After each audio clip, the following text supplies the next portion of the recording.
அல்லாஹு ஜல்லஷானஹு வ தஆலா பொதுவாகவே மனித வாழ்க்கையில் ஒவ்வொருவருக்கும் ஒரு டேர்னிங் பாயிண்ட் இருக்கும், திருப்பு முனை. இவரை நான் சந்தித்தேன், அதற்கு பிறகு என் வாழ்க்கையே அப்படி மாறிவிட்டது. இந்த இடத்திற்கு போனேன், அதற்கு பிறகு என்னுடைய வாழ்க்கை தரம் உயர்ந்தது. இந்த ஒரு சூழல் எனக்கு ஏற்பட்டது, அதற்கு பிறகு என்னுடைய நல்ல லைஃப் ஸ்டைல்லாம் மாறிச்சு அப்படின்னு சொல்கிறது இருக்குது இல்லையா? அதே மாதிரி தான் நாம் கேட்கக்கூடிய துவா அல்லது நமக்காக வேண்டி யாரோ ஒருவர் கேட்கக்கூடிய துவா நம்முடைய வாழ்க்கையின் மிகப்பெரிய திருப்பு முனைக்கு காரணமாக ஆகிவிடும். எனவே தான் நண்பர்களே, துவாவை நாம் சாதாரணமாக எடை போட்டு விடக்கூடாது. நாம் கேட்கக்கூடிய துவாவாகட்டும் அல்லது நமக்காக வேண்டி யாரோ ஒருவர் கேட்கக்கூடிய துவாவாகட்டும், நல்ல துவாக்களை பெறுவதற்கு நாம் முயற்சிக்க வேண்டும். நல்ல துவாக்களை அதிகமாக அல்லாஹ்விடத்திலே கேட்க வேண்டும். ரசூலுல்லாஹ் சொன்னார்கள், பாருங்கள், உங்களுக்கு நான் ஒரு விஷயம் சொல்லுகிறேன், நீங்கள் உங்களால் எடுத்து நடக்க முடியுமா என்று பாருங்கள். மா யுன்ஜீக்கும் மின் அதுவிக்கும் வயதருலக்கும் அர்ஸாக்கும். உங்கள் எதிரிகளை நீங்கள் வெல்லுவதற்கு அதுதான் மிகப்பெரிய ஆயுதம். உங்களுக்கான ரிஸ்கை இழுத்து கொண்டு வருவதற்கு அதுதான் பெரிய ஆயுதம். நீங்கள் உழைக்கிறீங்க, கஷ்டப்படுறீங்க, பல்வேறு விதமான முயற்சிகளை போடுகிறீர்கள், எல்லாம் சரிதான். உங்களுக்கான ரிஸ்கை இழுத்து கொண்டு வருவது நான் சொல்லக்கூடிய விஷயம். அதே போன்று நீங்கள் யாரை எதிரி என்று நினைக்கிறீர்களோ அவர்களை வெல்வதற்கு நான் சொல்லக்கூடிய இந்த ஆயுதத்தை விட பெரிய சக்தி ஒன்றும் கிடையாது அப்படின்னு சொல்லிட்டு ரசூலுல்லாஹ் சொன்னாங்க, ததுஊனல்லாஹ ஃபீ லைலத்திக்கும் வ நஹாரிக்கும். உங்கள் இரவு பகல் பாராமல் உங்கள் ரப்பிடத்திலே கையேந்துங்கள். இதுதான் உங்கள் ரிஸ்கை உங்களுக்கு கொண்டு வந்து சேர்க்கும். உங்கள் எதிரி யாரோ அவனுடைய உள்ளத்திலே அச்சத்தை உங்களை பற்றி ஏற்படுத்தும். எது? நீங்க கேட்கக்கூடிய துஆ தான், நீங்க கேட்கக்கூடிய அந்த பிரார்த்தனை தான். ஃபஇன்ன துஆ சிலாஹுல் மூமின். ஒரு மூமினுடைய பேர் ஆயுதம் எது என்றால் பிரார்த்தனை தான், துஆ தான் என்று பெருமானார் ஸல்லல்லாஹு அலைஹி வஸல்லம் கற்றுத்தந்தாங்க. எனவே அன்பர்களே, பல நேரங்களிலே துஆக்கள் நம் முன்னோர்களுக்கு மிகப்பெரிய திருப்பு முனையாக இருக்கிறது. நமக்கெல்லாம் தெரியும், முகமது நபியை எதிர்த்த மக்காவின் தலைவர்களிலே முதன்மையானவர், முக்கியமானவர் யார் என்றால் உமர். உமர் எதிர்த்தார். எந்த அளவிற்கு எதிர்த்தார் என்றால் அவருடைய வரலாறு வருகிறது, கத்தியை தூக்கி கொண்டு முகம்மதின் தலையை வெட்டப் போறேன் என்று போனார். ஒன்று இந்த ஊரில் நான் இருக்க வேண்டும், இல்லது முகம்மது இருக்க வேண்டும். என்ன ஏடகணமாக பேசியிருக்காராமா, முன்னோர்களுடைய அந்த வழியை எல்லாம் தூற்றி பேசுகிறாராமா, அவரை நான் வெட்டப் போகிறேன் என்ற ஆவேசத்தோடு போனார். அந்த ஆவேசத்தோடு போன உமர் ஒரு செகண்ட்ல அவருடைய உள்ளம் மாறிச்சு. அவங்க தங்கச்சி வீட்டுக்கு வந்தாங்க, வந்து பார்த்தார்கள், குரானை பார்த்தார்கள், அங்கே ஓதப்பட்ட விஷயம் உள்ளத்தை மாற்றிச்சு. ரசூலுல்லாஹ் போய் சந்திச்சாங்க, இஸ்லாத்தை ஏற்றுக்கிட்டாங்க. அதற்கு பின்னால் இஸ்லாத்தினுடைய வளர்ச்சியிலே பெரும் பங்காற்றியவர் உமர் ரலியல்லாஹு அன்ஹு. இஸ்லாத்தை மக்காவிலே பகிரங்கப்படுத்தியதிலே முதன்மையானவர் சையதுனா உமர் ரலியல்லாஹு அன்ஹு. சரி, நான் கேட்குறேன், உமர் ரலியல்லாஹு அன்ஹுடைய இந்த மனமாற்றத்துக்கு என்ன காரணம்? அவருடைய வாழ்க்கையோட இந்த திருப்பு முனைக்கு என்ன காரணம்? ரசூலுல்லாஹ்வுடைய துஆ தான் காரணம். நபி ஸல்லல்லாஹு அலைஹி வஸல்லம் இப்படி துஆ செய்தார்கள், அல்லாஹும்ம அய்யிதுல் இஸ்லாம் பி அஹப்பி ஹாதைனிர் ரஜுலைனி இலைக்க. யா அல்லாஹ், நான் 2 பேரை இப்படி சுட்டி காட்ட போகிறேன். இந்த 2 பேரில் உனக்கு யாரை பிடிக்குமோ அவரை கொண்டு இந்த சத்திய இஸ்லாத்தை நீ பலப்படுத்துவாயாகன்னு சொன்னாங்க ஸல்லல்லாஹு அலைஹி வஸல்லம். 2 பேர் ரசூலுல்லாஹ் சுட்டி காட்டினாங்க. யாரு? ஒன்று உமர், இன்னொரு அபுல் ஹிகம், அதாவது அபு லஹப். இந்த 2 பேர்ல உனக்கு யாரை பிடிக்குமோ அவரை கொண்டு இந்த சத்திய இஸ்லாத்தை நீ பலப்படுத்துவாயாக என்று துவா செய்தார்கள். நேத்து துவா செய்தார்கள், இன்னைக்கு உமர் இஸ்லாத்தை ஏற்றுக்கிட்டார். நேத்து துவா செய்தார்கள், இவர் இஸ்லாத்தை ஏற்றுக்கணுன்ற மனம் வரும் பொழுது அவர்களுடைய தங்கையின் வீட்டிலே உட்கார்ந்து குரானை சொல்லிக் கொண்டு கொடுத்த ஒரு சஹாபி சொன்னார்கள், உங்களை பற்றி நேத்தான் ரசூலுல்லாஹ் துவா செஞ்சாங்க, அல்லாஹ் எப்படி கபூல் செஞ்சா பாருங்க, அப்படி அல்லாஹ் எப்படி உங்களுடைய வாழ்க்கையிலே அதை உண்மையாக்கி விட்டான் பாருங்கள் என்று சொன்னார்கள் அந்த சஹாபி தோழர். எனவே உமர் ரலியல்லாஹு அன்ஹுடைய வாழ்க்கையின் திருப்பு முனை நாயகத்தின் துவா. இஸ்லாம் கடுமையாக எதிர்க்கப்பட்டது மக்காவின் மண்ணிலே, மதினாவுக்கு போன பிறகும் எதிர்க்கப்பட்டது. பல்வேறு இளைஞர்களை இஸ்லாம் சந்தித்தது. உச்சகட்டமான இளைஞரில் ஒன்றுதான் நாளைக்கு நம்ம சந்திக்க இருக்கிற பத்ர் யுத்தம், நாளைய தினம். அந்த பத்ர் யுத்தத்திலே சஹாபாக்கள் வெறும் 313 சஹாபாக்கள், எதிரணியிலே ஆயிரக்கணக்கான நபர்கள், எல்லா ஆயுதமும் அங்கே அந்த பகுதியில் இருக்குது. இங்கே எல்லாவற்றிலும் குறைவு. ரசூலுல்லாஹி ஸல்லல்லாஹு அலைஹி வஸல்லம் அன்னவர்கள் யுத்தம் நடந்து கொண்டிருக்கிற சமயத்திலே கூடாரத்திலே நெத்தியை பூமியில் வைத்துக்கொண்டு அல்லாஹ்விடத்திலே சஜிதாவிலே துவா செய்து கொண்டிருந்தார்கள். அலி ரலியல்லாஹு சொல்றாங்க, நான் ரசூலுல்லாஹ்க்கு ஏதோ ஆயிருமோன்னு பயந்து போய் உள்ள பார்த்தேன். நபி ஸல்லல்லாஹு அலைஹி வஸல்லம் யா ஹய்யு யா கய்யூம், யா ஹய்யு யா கய்யூம் என்ற துவாவை சத்தமாக சொல்லி அல்லாஹ்விடத்திலே கேட்டுக்கொண்டிருந்தார்கள். 3 தடவை நான் பார்த்தேன். 3 தடவையும் தலையை அவர்கள் உயர்த்தவே இல்லை, அல்லாஹ்விடத்தில் துவா செய்து கொண்டே இருந்தார்கள். சையதுனா அபூபக்கர் ரலியல்லாஹு அன்ஹு ரசூலுல்லாஹ் சொன்னாங்க, வல்லாஹு ல யன்சுரன்னக்கல்லாஹ் வல யுப்கி வல யுபய்யிதன்னக்கல்லாஹ் அல் வஜ்ஹக. யா ரசூலல்லாஹ், நீங்கள் கேட்கக்கூடிய இந்த துவாவை அல்லாஹ் நிச்சயம் ஏற்றுக்கொள்வான், உங்களுக்கு உதவி செய்வான், உங்கள் முகத்தை வெளிச்சமாக்குவான், உங்கள் முகத்திற்கு சந்தோஷத்தை கொண்டு வந்து தருவான். இந்த போர் நமக்கு சாதகமாகத்தான் முடியும் நபியே, உங்கள் துவா நிச்சயம் பொய்ப்பித்து போவாது, அது மறுக்கப்படாத நபியே என்று ஹஜ்ரத் அபூபக்கர் ரலியல்லாஹு அன்ஹு ஆறுதல் சொன்னதாக ஹதீஸில் வந்திருக்கிறது. பத்ர் யுத்தம் குறைந்த எண்ணிக்கையை கொண்டு, குறைந்த ஆண்பலங்களை கொண்டு, குறைந்த ஆயுதங்களை கொண்டிருந்த முஸ்லிம்கள் வெற்றி பெற்றார்கள் என்றால் அல்லாஹுவின் நாட்டம் என்பதோடு சேர்த்து முக்கியமாக நாயகத்தினுடைய ஒப்பற்ற துவா, அந்த துவா, நாயகத்தினுடைய அந்த அழுகை, அவர்களுடைய கண்ணீர், அதுவெல்லாம் பத்ர் யுத்தத்திற்கு ஒரு வெற்றியை வாங்கி தந்ததற்கு முக்கியமான காரணம். எனவே அன்பு பெருமக்களே, வாழ்க்கையினுடைய டேர்னிங் பாயிண்ட், திருப்பு முனையாக நமக்கு அமைவதிலே துவா என்பது மிக முக்கியமாக பங்காற்றுகிறது. எனவேதான் ஹஜ்ரத் மூசா அலைஹிஸ்ஸலாம் கேட்ட துவாவை இன்றைக்கு நாம் ஓதின வசனங்களிலே அல்லாஹ் ஒரு இடத்திலே சொல்கிறான். மூசா அலைஹிஸ்ஸலாம் இருந்தது எகிப்திலே. அந்த எகிப்திலிருந்து மதியன் என்ற நகரத்திற்கு அவர்கள் வந்தார்கள். ஏன் வந்தார்கள்? பின்னால் ஒரு காரணம். என்ன காரணம்? சண்டை போட்டு கொண்டிருந்த 2 பேருக்கு இடையிலே சமாதானம் செய்ய போனார்கள். சமாதானம் செய்ய போகும் பொழுது ஒருத்தர் லைட்டாக ஒரு தட்டு தட்டினாங்க, அடியை தாக்கு பிடிக்காம அவன் இறந்து போயிட்டான். இறந்து போனதற்கு பிறகு பேச்சு அப்படியே இவரை கொன்னவர் யார் என்று தெரியவில்லையே என்று அப்படியே பரவுகிறது. மறுநாள் அந்த சம்பவம் நடந்த 2வது நாள், நேற்று யார் ஒருத்தன் கூட சண்டை போட்டுருந்தானோ அதே ஆள் இன்னொருத்தன் கூட சண்டை போட்டு இருக்கிறான். மூசா அலைஹிஸ்ஸலாம் புரிஞ்சுட்டாங்க, நம்ம போய் தடுத்து இந்த காரியத்தை சரி செய்யலாம்னு நினைச்சோம், ஒருத்தர் அடித்தோம், அவன் செத்து போயிட்டான், அல்லாஹ் நம்ம தௌபா செஞ்சுக்கிட்டோம். இவன் மறுபடியும் சண்டை போடுறானா, இவன் தான் பிரச்சனை, இவன் தான் ஒவ்வொருத்தண்டையா போய் வம்பிழுக்கிறது.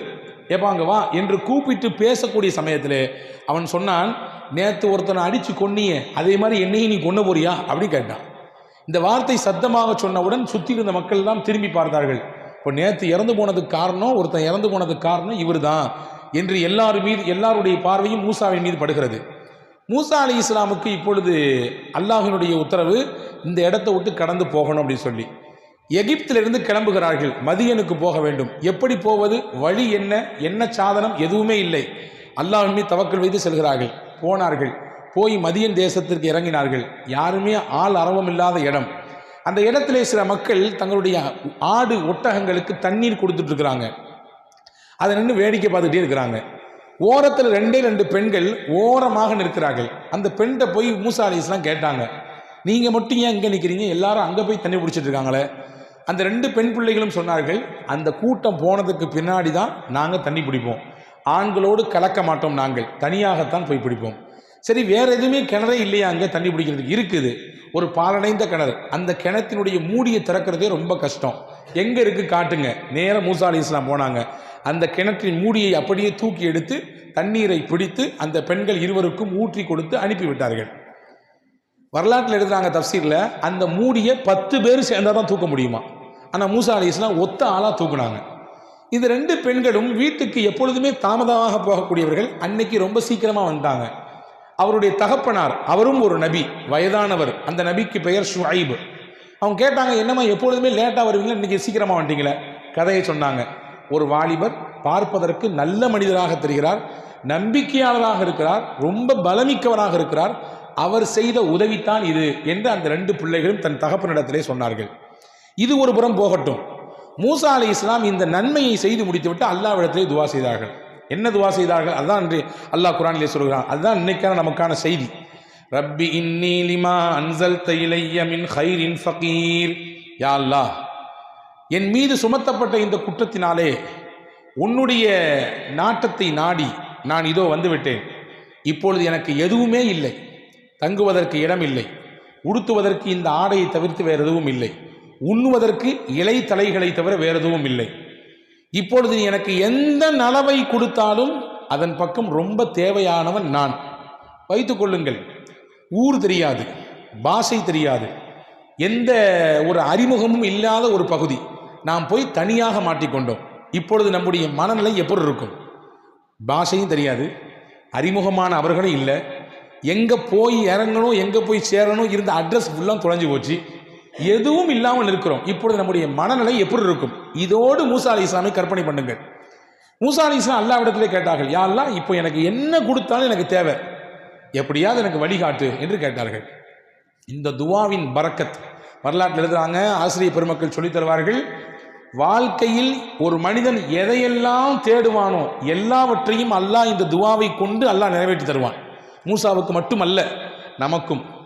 வேலை இல்லாமல் திண்டாட்டத்தோடு நிறைய பிள்ளைகள் இன்றைக்கு இருக்கிறார்கள். உள்ளபடியே நம்பிக்கையோடு இந்த துவாவை அவர் ஓதி வருவாரையானால் நல்ல வேலை வாய்ப்பை அல்லாஹ் கொடுப்பான். திருமணம் முடியாமல், ஜோடிகள் அமையாமல், வரன்கள் அமையாமல், ஆண் பிள்ளைகளுக்கு பெண் பிள்ளைகள் அமையாமல், அல்லது பெண் பிள்ளைகளுக்கு ஆண் மகன்கள் அமையாமல் வருத்தப்பட்டு கொண்டிருக்கக்கூடிய அந்த தம்பதிகள் அல்லது அந்த பிள்ளைகளை பெற்றெடுத்த பெற்றோர்கள் இந்த துவாவை தொடர்ச்சியாக ஓதினால் அல்லாஹ் நல்ல வரன்களை ஏற்படுத்தி தருவான். அதே போன்று கல்வியை தேடி, பொருளாதாரத்தை தேடி, வியாபாரத்தினுடைய விருத்தியை தேடி, என்னென்ன வேண்டுமோ உலகத்தில் அதையெல்லாம் உள்ளத்தில் வைத்துக்கொண்டு இந்த துவாவை ஒருவர் நம்பிக்கையோடு ஓதினால் அதை அல்லாஹ் நிறைவேற்றி தருவான். ஏனென்றால் மூசா அலைஹிஸ்ஸலாம் இந்த துவாவை ஓதினார்கள். ஓதியதுதான் அவர்களுடைய வாழ்க்கையின் திருப்பு முனை. எதுவுமே இல்லாமல் நின்ற மூசா அலைஹிஸ்ஸலாமுக்கு முதலில் அங்கே ஷுஐப் அலைஹிஸ்ஸலாம் கூட்டு விடுறாங்க. உங்களுக்கு ஹெல்ப் பண்ணாங்கல்ல, அந்த வாலிபரை போய் கூட்டுவாங்கன்னு சொல்லி அந்த 2 பெண்களில் ஒரு பிள்ளை அனுப்பி வச்சாங்க. அந்த ஒரு பிள்ளை வந்து சொன்னது, என்னுடைய தகப்பனார் உங்களை கூப்பிடுறாங்க, நீங்கள் எங்களுக்கு ஹெல்ப் பண்ணுறதுக்கு, உங்களுக்கு உதவி செய்யணும்னு நினைக்கிறாங்க என்று கூப்பிட்டு விட்டார்கள். இப்போ ஒரு பெரிய ஆறுதல். ஆளே இல்லை என்று நினைத்தோம், அறிமுகமே இல்லை என்று நினைத்தோம், அல்லாஹ் யாரையோ நமக்கு இப்பொழுது அறிமுகப்படுத்துகிறான். முதல் ஆறுதலுங்க. வெளியூரில் வெளிநாட்டில் போய் இறங்குறோம், அங்கே ஒருத்தர் நமக்கு தமிழ் பேசுகிறாரு அல்லது நம்ம பாஷை பேசுகிறாரு வச்சுங்களேன், அவரை முதல்ல பார்த்து பக்கத்து நெருங்கிடுவோம். நம்ம ஊருக்காரரா நீங்கள் அப்படிம்போம். அவர் இருக்கிறது கன்னியாகுமரியில் இருப்பார், நம்ம அங்கே இருப்போம். ஆனால் அவர் பேசுகிற அந்த ஒரு சின்ன அறிமுகம் கிடைத்தவுடன் நமக்கு ஏதோ ஒரு புதிதாக ஏதோ ஒன்று நிறைய கிடைத்தது போன்று இருக்கும். மூசா அலைஹிஸ்ஸலாமுக்கு அது கிடைத்தது. போனார்கள். போன உடனே விவரத்தை ஃபுல்லாக சொன்னாங்க, நான் இப்படி வந்தேன்னு சொல்லி. சரி பரவாயில்ல, நீங்கள் இங்கே தங்கலான்னு சொன்னாங்க. 2வது இடம் கிடச்சி போச்சு. மட்டும் இல்லை, உங்களுக்கு நான் வேலை கொடுக்குறேன்னு சொன்னாங்க ஹஜ்ரத் ஷுஐப் அலைஹிஸ்ஸலாம். என்னுடைய வீட்டிலே நீங்கள் வேலை செய்யலாம், 8 ஆண்டுகள் வேலை செய்யலாம். வேலை செய்தால் அதோடு மட்டும் உங்களை நிப்பாட்ட மாட்டேன், உங்களை என் மருமகனாக ஆக்கிக் கொள்கிறேன், உங்களுக்கு கல்யாணம் முடிச்சு தருகிறேன். என்னுடைய 2 பிள்ளைகளில் ஒன்றை சொன்னார்கள். திருமணமானது. வரலாற்றில் எழுதுறாங்க, இந்த மதியன் தேசத்திற்கு மூசா அலைஹிஸ்ஸலாம் வரும் பொழுது வெறும் மூசாவாக வந்தார். மதியனை விட்டு மறுபடியும் எஜிப்துக்கு திரும்பி போகிற பொழுது மூசா ரசூலுல்லாவாக போனார், இறைவனின் தூதராக போனார். இது ஏன் கிடைத்தது? இந்த துவாவினுடைய பரக்கத். எனவே அன்பு பெருமக்களே, ஒரு மகத்தான துவா மூசா அலைஹிஸ்ஸலாம் ஓதிய துவா. இந்த துவாவை ஓதியதினால் அல்லாஹ் எல்லா விதமான வளங்களையும் ஹஜ்ரத் மூசா அலைஹிஸ்ஸலாமுக்கு கொடுத்தான். அங்கே தங்குவதற்கு இடம் கொடுத்தான், அவர்களுக்கு உணவு கொடுத்தான், அவர்களுடைய தேவை பூர்த்தியானது, அவர்களுக்கு நிக்காஹ் நடந்தது. எல்லாவற்றையும் இந்த துவாவை வைத்து அல்லாஹ் மையப்படுத்தினான். எனவே தான் நான் சொன்னேன், சில துவாக்கள் இருக்கிறது, அந்த துவா தான் நம்முடைய வாழ்க்கையை இப்படியே புரட்டி போடும், நம்முடைய வாழ்க்கையினுடைய திருப்பு முனையாக, முன்னேற்றத்திற்கு காரணப்படியாக அது அமையும். அப்படி மூசா அலைஹிஸ்ஸலாமுடைய வாழ்க்கையில் நடந்த மிக முக்கியமான நிகழ்ச்சியை தான் சூரா கஸஸ் என்கின்ற இந்த அத்தியாயம் நமக்கு சொல்லித் தருகிறது.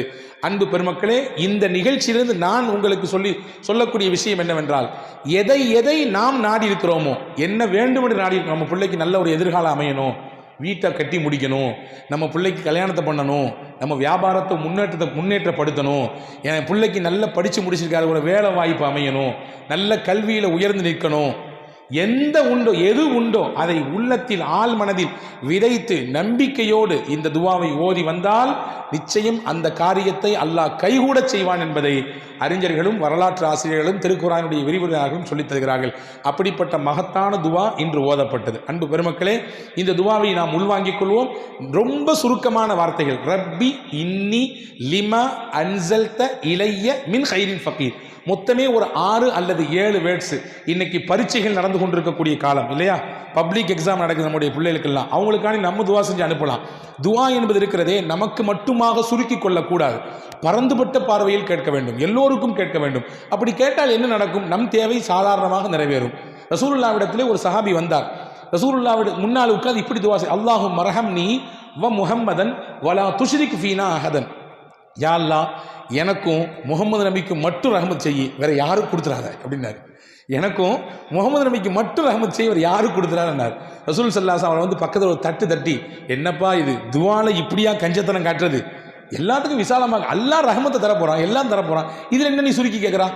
எல்லாம் விசாலமாக கேள அப்படின்னு சொல்லி ஹஸரத் ரசூலுல்லாஹி ஸல்லல்லாஹு அலைஹி வஸல்லம் சொல்லிக் கொடுத்ததாக வரலாற்று குறிப்பிருக்கிறது. எனவே ஹதீதிலே வந்திருக்கிறது, ஒரு மனிதர் இன்னொரு சகோதரருக்காக வேண்டி துவா செய்தால் மலக்கை அல்லாஹ் நியமிப்பான். பக்கத்திலே நியமித்த அந்த மலக்கு சொல்வார், யா அல்லாஹ், இவர் இந்த நபருக்காக வேண்டி துவா செய்கிறார், இவருக்கு நீ என்னவெல்லாம் கொடுப்பாயோ எல்லாத்தையும் கொடு. யா அல்லாஹ், இவர் இந்த மனிதரின் நோய் நீங்குவதற்காக வேண்டி கையேந்திருக்கிறார். யா அல்லாஹ், அவர் கஷ்டப்படுறாரு, கஷ்டத்தில் இருக்காரு, அவர் நோயில் அவதிப்படுறாரு, அவர் நோயை நீக்கிரு, அவருடைய கடனை நீக்கிரு, அவருடைய கஷ்டத்தை போக்கிரு என்று ஒருவர் துவா செய்தால் மலக்கு பக்கத்திலே உட்கார்ந்து சொல்லுவார், யா அல்லாஹ், அந்த கஷ்டத்தை, அந்த நோயை, அந்த சிரமத்தை இவருக்கு கொடுக்காத. ஏன்னா இவர் இன்னொருத்தர் கேட்டுட்டு இருக்காரு, இன்னொருத்தருடைய சிரமம் நீங்க கேட்கிறார், இவருக்கு நீ கொடுக்காதே அல்லாஹ் என்று மலக்கு சொல்லுவார் என்று ஹஸரத் ரசூலுல்லாஹி ஸல்லல்லாஹு அலைஹி வஸல்லம். எனவே துஆ இருக்கிறது மகத்தான ஆயுதம். எக்கச்சக்கமான நபிமார்கள் துஆவை கொண்டுதான் இந்த சமூகத்திலே மிகப்பெரிய மாற்றத்தை ஏற்படுத்தியிருக்கிறார்கள். இன்னைக்கு இருக்கக்கூடிய காலகட்டத்திலே முஸ்லிம் உம்மத் செய்ய வேண்டிய பிரதான விஷயம் துஆ. நம்முடைய நாடாகட்டும் அல்லது முஸ்லிம்கள் பாதிக்கப்படக்கூடிய பல நாடுகளாகட்டும், இங்கிருந்து நாம் என்ன செய்ய முடியும்? துஆ தான் செய்ய முடியும். உருக்கமாக அல்லாஹ்விடத்திலே கையேந்தி கேட்கிற பொழுது, அதுவும் இந்த ரமதானுடைய காலங்களிலே கேட்கிற பொழுது அதற்கு பதில் மிக விரைவாக கிடைக்கும். மூசா அலைஹிஸ்ஸலாமின் வரலாறும் அதை தான் நமக்கு சொல்லித் தருகிறது. வல்ல ரஹ்மான் அல்லாஹ் இதுபோன்று உண்டான நல்ல துஆக்களை உள்வாங்கிக் கொண்டு நம் வாழ்க்கையிலே எடுத்து நடக்கக்கூடிய நல்ல பாக்கியத்தை அல்லாஹ் உங்களுக்கும் எனக்கும் எல்லா மக்களுக்கும் அல்லாஹ் வழங்குவானாக. ஆமீன்.